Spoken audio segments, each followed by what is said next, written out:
இடியாப்பம் தொட்டு சாப்பிட்றதுக்கு வெள்ளை குருமா ஒரு 15 நிமிஷத்தில் ரெடி பண்ணிடலாங்க. நம்ம காய்கறி எல்லாம் வெட்டி ரெடியாக இருக்குது. குக்கரில் 2 டேபிள் ஸ்பூன் அளவுக்கு எண்ணெய் சேர்த்துருக்கேன். பிரியாணி ஸ்பைசஸ் சேர்த்துருக்கேன். ஒரு கைப்பிடி அளவுக்கு கருவேப்பிலை. இது கொஞ்சம் ஃப்ரை ஆனதும் நீல வாக்கில் கட் பண்ண வெங்காயம் சேர்த்துக்கிறேன்.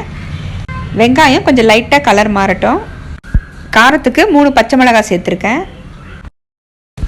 1 ஸ்பூன் அளவுக்கு இஞ்சி பூண்டு பேஸ்ட்டு சேர்த்துருக்கேன். இஞ்சி பூண்டு பச்சை வாசனை போனதும் நம்ம கட் பண்ணி வச்சுருக்கிற வெஜிடபிள்ஸ் எல்லாமே சேர்த்துக்கலாம். வெஜிடபிள்ஸ் சேர்த்துட்டு நல்லா ஒரு தடவை கலந்துக்கோங்க.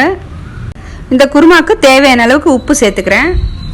நான் இன்றைக்கி சேர்த்துருக்கிற வெஜிடபிள்ஸ் பார்த்திங்கன்னா கேரட்டு, பீன்ஸு, பட்டாணி, உருளைக்கிழங்கு சேர்த்துருக்கேன். நீங்கள் காலிஃப்ளவர் கூட சேர்த்துக்கலாங்க. இப்போ இந்த குருமாவுக்கு மசாலா ஒன்று அரைச்சிக்கலாங்க. அரை முடி தேங்காய் எடுத்திருக்கேன். 10 ஊற வச்ச பாதாம் சேர்த்துருக்கேன். நீங்கள் முந்திரி பருப்பு கூட சேர்த்துக்கலாம். 1/2 ஸ்பூன் அளவுக்கு சோம்பு சேர்த்துட்டு தேங்காய் நல்லா நைஸாக அரைச்சி எடுத்துக்கலாம். இப்போ அரைச்ச தேங்காய் பேஸ்ட்டை சேர்த்துக்கலாம். தண்ணி நமக்கு எந்த அளவுக்கு திக்னஸ் தேவையோ அந்த அளவுக்கு தண்ணி சேர்த்துக்கலாங்க. தண்ணி சேர்த்துட்டு கலந்து விட்டு நம்ம குக்கர் க்ளோஸ் பண்ணிக்கலாம். இப்போ குக்கர் க்ளோஸ் பண்ணி 2 விசில் விட்டு எடுத்துக்கலாம்.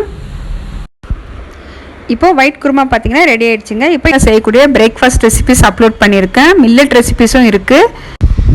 உங்களுக்கு டைம் கிடைக்கும் போது அந்த வீடியோஸும் பாருங்கள், ரொம்ப யூஸ்ஃபுல்லாக இருக்கும்.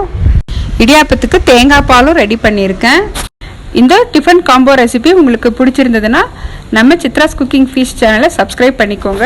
பெல் பட்டனை ப்ரெஸ் பண்ணி ஆளுங்கிற ஆப்ஷனை கிளிக் பண்ணி வச்சுக்கோங்க. அப்போ தான் நான் போடுற வீடியோஸ் உங்களுக்கு உடனுக்குடனே நோட்டிஃபிகேஷனாக வரும். தேங்க்ஸ் ஃபார் வாட்சிங்.